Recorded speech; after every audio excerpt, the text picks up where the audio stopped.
would Major D or something like that, you know. Oh, You kind of has that. You kind of have that presence. The lady who would walk around the table and check on the guests. You know, are you okay? Are you doing well? And that's what I do.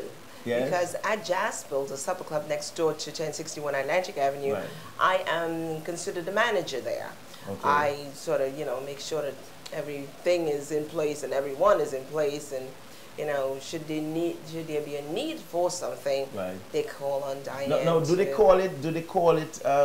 What do they call it? Jaspel Hall or just? Now I mean, what do they call it? It's Jaspel Supper Club and Restaurant. Jaspel Supper Club and Restaurant. Yes. And this is at 1061 Atlantic Avenue, which is not far from my Brooklyn Exactly. church. Now, I know you've had, I think you had, what do you call it, Jaspel Fest or Jaspel, a sort of evening of jazz, gospel, and a good time of fellowship. I know you've had that there too. We do a lot of that. Yes. That's just on a regular basis. Okay.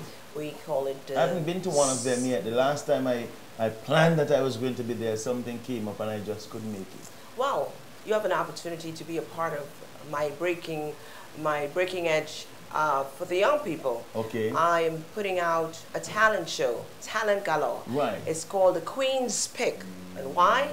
Because I'm the queen. Queen Dianne is the picking... queen of Caribbean and American gospel music. Oh, I see. That should be an interesting blend. Exactly. Now, who gets in? What age group and what are the expectations? You haven't... I don't know if you have your judges yet, but what kind of standard that the judges would have to hold the youngsters to, or if they're youngsters? What age group are you dealing with? 18 and under. Why 18 and under? Because adults tend to find their way in the crowd, to get their level of fame. Right.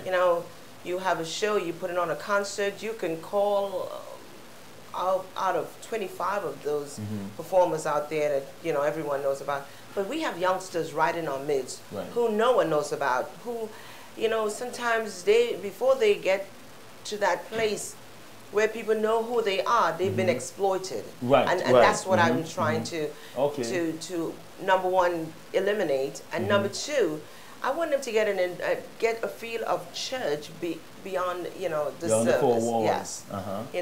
Let them feel comfortable in an environment where there's worship taking place.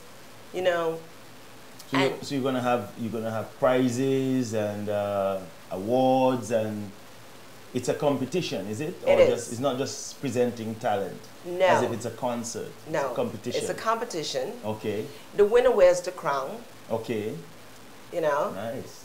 And there'll be other incentives along with it. No, are you having it at 1061 Atlantic Avenue? Yes, because the venue is just perfect for the beautiful. Yes. And when you have that, now the youngsters perform, are they just going to sing? Are they going to do drama, theater stuff?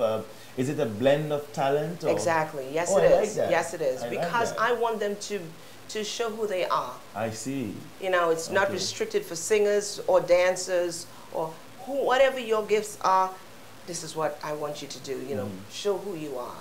Now, what gives you that passion for young people? What about the young people 18 and under that fires you up enough to say, let me host a talent competition? Queen's Pick talent competition. That's right. And I've always been privileged to have a group of young people, regardless to where I go, always drawn to me, and I've for years wanted to have a positive effect on them, to the point where I wanted to be an educator, not a teacher standing in a classroom, but an educator so that I have something positive to input. Okay. But as time journeyed, the doors are opening more and more for me to meet them where they are. Okay. And this is why I want to do this. Now, you yourself got your sort of your break, or you were pulled out of the crowd at school. Yeah, you're surprised I remember that, right? I think you were telling me the story that you were a bit of a singer, and but shy, and you kind of stayed away from the spotlight. That's right. And then the teacher heard his voice. Well, you got there early enough for her to try you out, and then you surprised her with how well you did. That's right. Yes. And you see, and you haven't stopped singing since then. well, I was singing way before that. Okay. Singing has been in my family for I see. generations. Okay.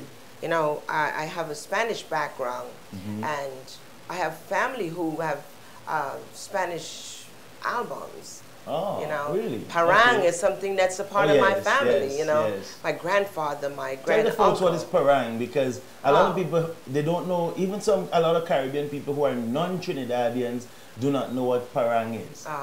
What is parang? Parang comes around Christmas time. I think that gets you excited. You know, I remember Parang as a 3-year-old, as a 7-year-old, as a 10-year-old. You're in bed, and all of a sudden, from a distance, you can hear the music just coming closer and closer. And it's a kind of a blend of Spanish and English music with Spanish and English music and movement, and almost a kind of a, how you say that, Latin Indian kind of blend, right? I don't know about Indian, but maybe there's Indian in there. You know. But it's more Spanish than it is Spanish. Latin. Definitely music. Spanish. Latin music with English words. Most. No, Spanish no? words. Okay. Spanish words. But I suppose because I'm English, most of what I observe is the English version. Oh, probably they probably do have some English. Oh, they have a lot of. Okay, yeah. They have a lot of mix of the English and the Spanish. So you're hearing Spanish in one sentence and English in another sentence. Right. But why is it mostly around Christmas time? What is special about? Is it kind of a Spanish touch of Christmas? Yeah. I don't know, because it's really only Christmas time you hear parang. That parang comes around, and you know, it's like carnival. You know, carnival, right. calypso. You hear. Calypso leads to a carnival, and like parang leads to Christmas. Okay. You know, because after Christmas, parang is over. Right. You know, so I think it has a lot to do with the festival. Okay. You know, it's a part of the festive season. So you were boasting about this Spanish side of you. Can you do that Latin thing? Can you? I probably still can. Oh, you used to be able to. Oh yeah. You had to learn it as a youngster because of your culture. Yeah. Part of your Spanish culture. They made you learn it, or you liked it? Well, it like you said, you know, it's a part of your culture. So okay. You know, it's just something you learn to do. So can you make tacos and burritos and those things? I know. No, I'm not gonna lie to you. But